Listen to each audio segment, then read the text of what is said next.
my name is Brittany. Welcome back to my channel. And today I'll be talking about all the books I read in February.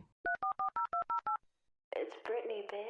I actually read 11 books this month, which is fucking huge. I think it's the most I've ever read out of any February I've been on this channel. I will have to double check that, but I'm pretty sure. And as always, with any of my wrap-ups, I kind of go in order that they're on my list on my Google Doc that I use to track my reading. So did I finish it first? No, but it's just the first one that I started technically that month. So that's the order we're gonna go in. February was a very trying month for me, which I will explain a little bit later in a different video. But until the end of February, I got a shit ton of reading done. So that's why I read 11 books. But the last book I actually technically read in February was on the 25th. So after that, I got no more reading done. And I still have not really gotten much reading done since then. Anywho, let's get into it. So we're gonna start with City of Vicious Night, which is the sequel to City of Shattered Light, which was the first book in this Requiem Dark series by Claire Wynn. And I actually read the first one, I think, last year. And then this one finally came out. And this one's actually technically not even out yet. This one's out in May of this year. But you might still be able to get this on ARC, on NetGalley, or maybe Edelweiss. Since this is a sequel, I don't really want to give too much away, but I end up giving this book 4 stars. I really enjoyed it. I enjoyed it in some ways more than the first novel, and in some ways less than the first novel. The first novel, I ended up giving 5 stars. I just think that the plot was heavier in that one, but in this one, I got some of the answers I wanted from the first novel. But this one definitely followed more, I think, on the character development, but I was very lost on this matriarch competition that was mentioned. I was very lost throughout that entire process, and it definitely kind of like took the book back for me, because if we had a more explained competition process that I would have understood and enjoyed, this would have also been 5 stars. But 4 stars is still not a bad rating. I really enjoy this series, and I cannot wait to continue on with it. I'm not sure there's actually going to be a 3rd novel. I think there is, but I haven't heard shit. So I'm hoping there is, because I really enjoy this series, and I definitely could see a 3rd novel happening, but I could also see how they didn't do a 3rd novel. So time will tell. The next one I want to talk about is The Duke and I by Julia Quinn. And this is a very famous historical romance novel. There's also a Bridgerton series. I read this for Operation Valentine, and I ended up giving this book 2 stars.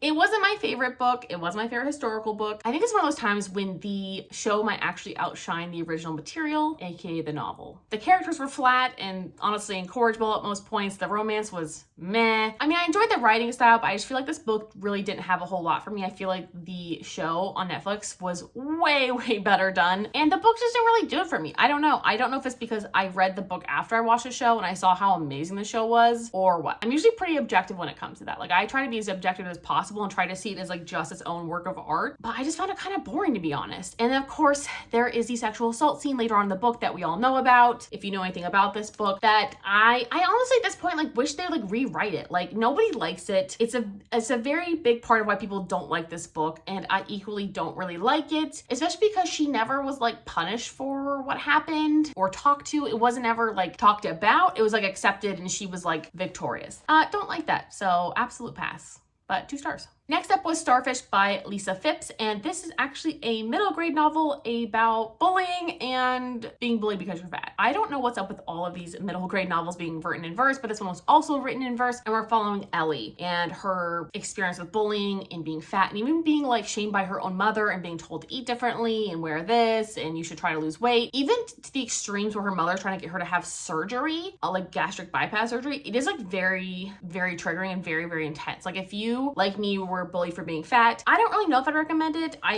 Some parts of it I really enjoyed, and I was like proud of her for standing up for herself, and other times I was like, it was way too triggering without having like too much happy stuff in it. I just feel like, even though I was well represented in it and I felt like I could see myself in this, and I was like, man, I really wish I would have like read this when I was that age so I could like feel like I was understood. This was still really dark. You know what I mean? It was dark. And I would have appreciated some more like happy moments to really brighten up the mood and like even out the tone a little bit, because it just kind of felt not torture porny, but it just felt like we were like reveling in this like bad emotions the whole time. Her being bullied, and her father's a fucking therapist and chooses to stay with this abusive ass mother to the kid, who is like trying to force fucking surgery for weight loss on her child. And it just was very, I don't even know how to explain that. Like, I was shocked, and it didn't really get resolved in a way that I liked. I would have preferred it if he like left her, and I wish there was like happier moments that made sense for this, but I ended up giving this 4 stars. I would recommend, but please go into it with the trigger warnings, knowing there's like very, very intense bullying and body shaming and fat phobia. I mean, low-key child abuse, so just be careful of that. The next one is In the Dream House, which is a memoir. It's about a woman who recounts her same-sex abusive relationship, and as a memoir, I felt like it was honestly a little weak for me. I ended up not not rating it. This was the first memoir that I kind of decided, you know what, this is somebody's personal story. I'm done with rating memoirs because I don't really think I enjoyed this, but like I think the message was really important. I just didn't like the way it was told and I didn't connect with her as a person. You know, if you're recounting your memoir and you're telling about your life story, I feel like I want to know you. You know what I mean? Like I want to know who you are, and I feel like I know very, very little about this woman. I know that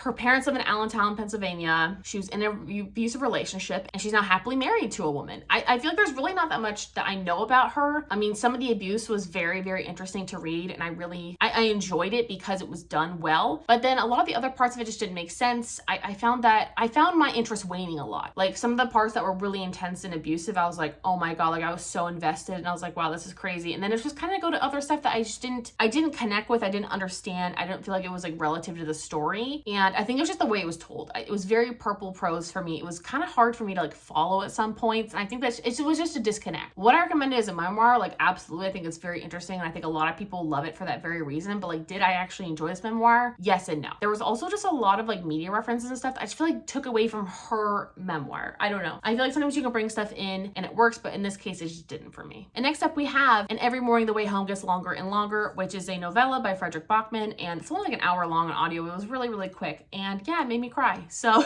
this is basically about a grandpa with dementia. And he's kind of like recounting his life and connecting with his grandson Noah and like their life together and explaining how he's gonna pass soon. And it was honestly like I could cry. It was very well done, but unfortunately it didn't really feel like a novella. It just felt more like a philosophical rant, which is why I only gave it 4 stars. Like if it felt more like a novella and I feel like these characters were a little more developed, I definitely could have given this 5 stars. It had the material for it. I didn't connect to it as like characters. It just makes you think about your own life and the impact you want to leave on your children and your grandchildren and your friends and your family. And it was really beautiful, and I would definitely recommend it. I think that's why a lot of people like tend to re-listen to this. I think if you ever like need a good cry, like this is the perfect thing for you to listen to because you can get a good cry in under an hour and you enjoy something good. Next up, I read The Romance Book Club, which I also read for my Operation Valentine reading vlog, and I'm gonna end up giving this one 4 stars. I really enjoyed it, and it was different. It was a different book than I was expecting. I usually don't read any kind of sports romance, but the main guy is a baseball player, like a famous professional baseball player whose wife has been faking orgasms their entire marriage, and he basically found out when she had a real orgasm, and he was like, what was that? I really like the premise of this. It was really interesting and different, that he was basically trying to win back his wife by reading romance novels with his buddies and trying to impress her and woo her. And I like the amount of effort that was put in, but I did not actually like the female characters in this. I did not like the wife or her sister. I feel like the sister was always trying to tear them apart as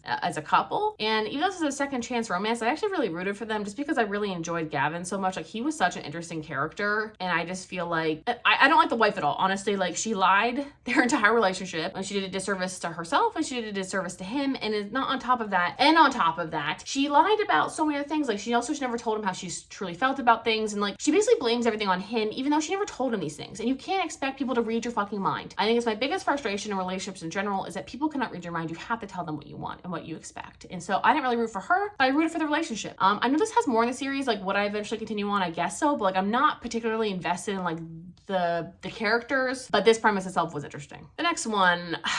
So this is It Ends With Us, and this is a very, very controversial book. It is very famous. I gave it 1 star. I also read this in my Operation Valentine reading vlog. Not a fan. I would not recommend this book. I think it's especially harmful for young minds to read this and think that it is romance. And I think if you really want to know my opinion, please just go watch that reading vlog. I have a lot of opinions about this book, and I hopefully explain them in a really good way. If not, just go check out my review. Sometimes I'm more visual than, auditory. And if you're that same way, please just go enjoy my reviews. But yeah, I wasn't a fan of this book. It was... very nicely, it was trash. It was garbage. Like, I'm sorry. I have nothing nice to say. Remember that? Yeah. Trash. The next up, I read The Stolen Heir by Holly Black, and this is a very anticipated young adult book that I didn't really realize I was very excited for, and then I saw it and I had to put my hands on it. I grabbed my grubby little hands and got a copy of this, and I only ended up rating it for 3 stars.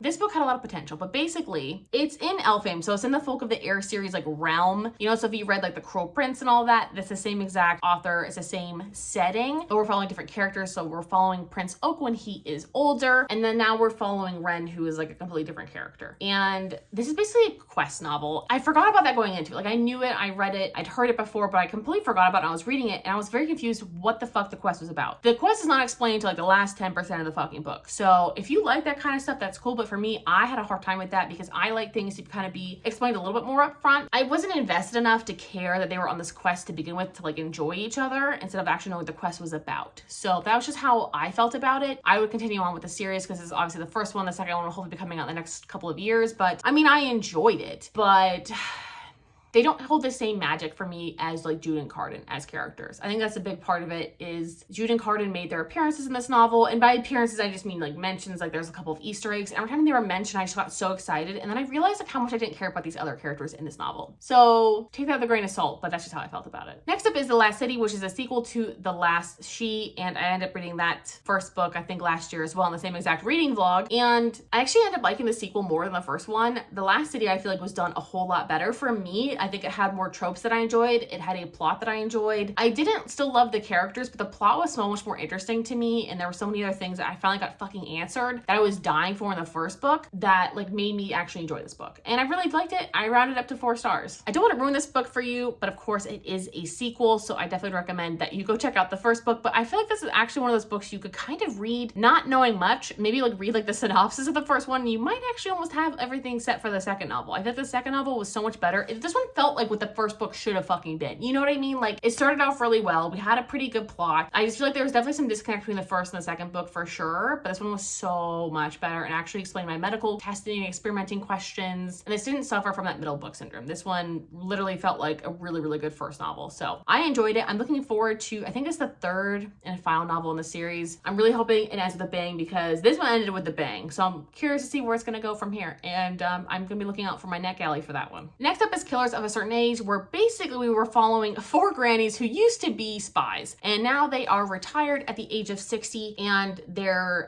spy group is basically throwing them like a retirement cruise. And while they're on the cruise, they basically find out that somebody thinks that they did something they didn't, and they're trying to kill all 4 of them. Interesting premise. It just didn't really like go anywhere. I just feel like this was such an interesting premise, but it just completely lacked any depth for me. I really liked the idea of it. The characters were just very flat, and I really liked the past timelines where they're actually like active spies. Like them being like present day spies and grannies just didn't really work for me because they also didn't feel like grannies. Like, I don't know, like I feel like it would have been cooler if they actually felt older or something. They felt like they were in their 30s. Like they talked like they were in their 30s and everything. Like they just didn't seem like old women kicking ass, you know what I mean? And I was really rooting for that, but they just didn't really have that vibe. I'm not usually into spy / assassin novels, so this for me was kind of a surprise pickup anyway, but it sounded interesting. I think the reason that the women were being targeted was like extremely fucking lame and just kind of ruined the story. Like I was at least hoping for like a cool ending, and then finding out that's why they were like targeted, I was like, are you fucking kidding me, dude? That was lame as fuck.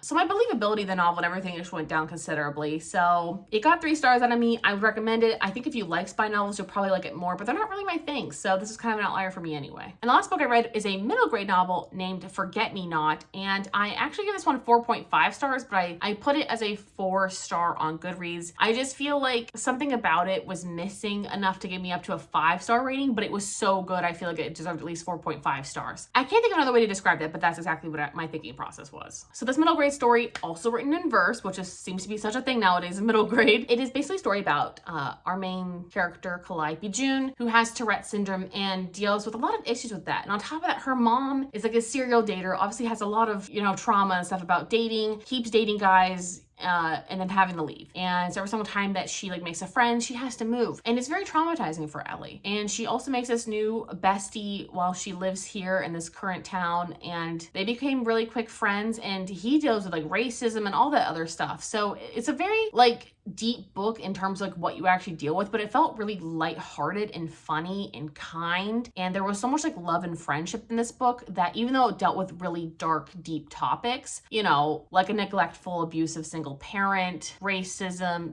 you know, bullying because of a disability, all of these things, it actually felt really heartwarming and sweet. And it's one of those books I would love to read like a sequel of. I don't know if it even has a sequel, I have no idea, but I would love to read it because it was very sweet. And I kind of thought just like re-listening to it one time because because it just kind of gives you those warm, fuzzy feelings with dealing with very important, heavy, deep stuff. And that's kind of what I was looking for from Starfish, which did not accomplish that for me. But they got the same rating. How does that make sense? Anyway, this book was incredibly heartwarming. I recommend it to anybody. I just feel like as a middle grade novel, this is exactly what I'm looking for. Like, I would definitely recommend this to anybody's kid. It doesn't matter if you're like 8 years old to like 80. I feel like this is a really great, cute ass story, and I would highly recommend it. So anyway, those are the books that I read in February. I hope to read a lot more in March, but so far it's looking like February might beat out March, even though February is the shortest month of the fucking year. So we're gonna see about that. But anyway, let me know what you guys read in the month of February. And if you have any suggestions for future reading, please let me know down below. I hope you guys all have a wonderful, wonderful day, and I'll talk to you guys all very soon.